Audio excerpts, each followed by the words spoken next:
Morheiden, everyone, and welcome to Thursday, May 23rd, 2024. I'm Joe Pratt, keeping you informed of what's happening in the world. Happy birthday to those of you born today. You share a birthday with Karl Heinrich Bloch, Douglas Fairbanks, Artie Shaw, Rosemary Clooney, Joan Collins, John Newcomb, Marvin Hagler, Drew Carey, Mitch Albom, Jewel Kilcher, commonly known just as Jewel, and Ken Jennings. A Singapore Airlines flight hit severe turbulence recently. How much is severe? Well, 104 people were injured on the flight. About 20 of those 104 ended up in the intensive care unit with life-threatening injuries. And one person died possibly from a heart attack. People were bloody. There was blood on the floor and on other people. 22 people had spinal cord injuries. 6 had skull or brain injuries.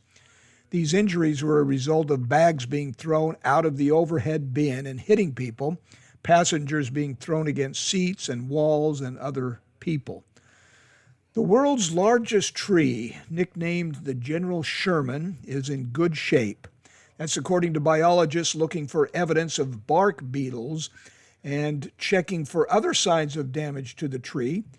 Excuse me. This is the first time anyone has climbed the world's largest tree, and it is 275 feet high. It's a giant sequoia. I guess this is the equivalent of an annual medical checkup, and the General Sherman just got a clean bill of health.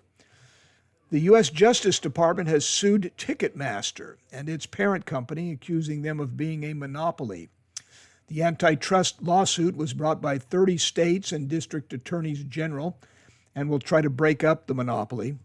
The government says that Ticketmaster squelches competition, especially smaller promoters, and drives up ticket prices. In sports, we may not see human umpires anymore in just a few short years. Minor League Baseball has already been experimenting with automated home plate umpires since 2019. It's being used at all AAA parks this year, and this is the second season in a row that it will be used in AAA. This is for balls and strikes portion of the umpiring. Major League Baseball says it won't be ready for the big leagues in 2025 at least. And that's because they still have some technical issues to address, though we don't know what those are at this point. In the NBA playoffs, the Western Conference got underway last night when the Dallas Mavericks beat the Minnesota Timberwolves by 3 on the road.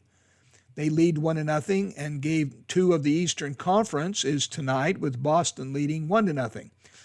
This story is right out of what you see in the movies.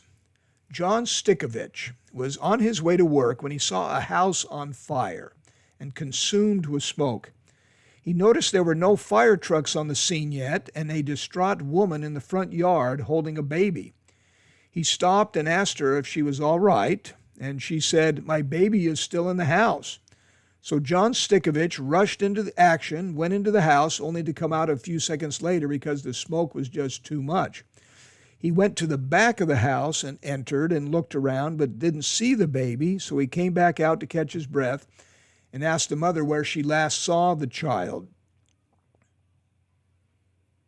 She said, "Next to the baby gate," and so he crawled back in and heard an infant sound and went to the sound and caught hold of the baby's leg and dragged it out with all the strength he had.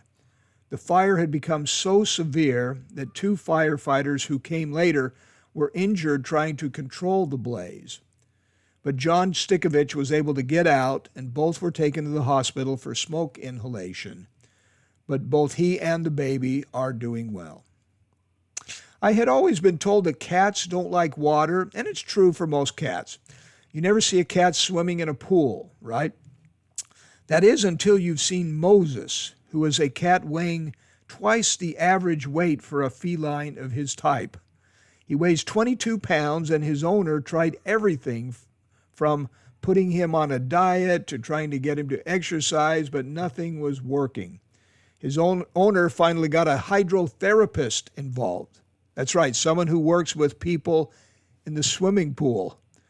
Somehow, by introducing a little bit of water at a time, they got Moses the cat to actually swim in the pool with the life vest on. This is the first cat that this hydrotherapist has ever worked with.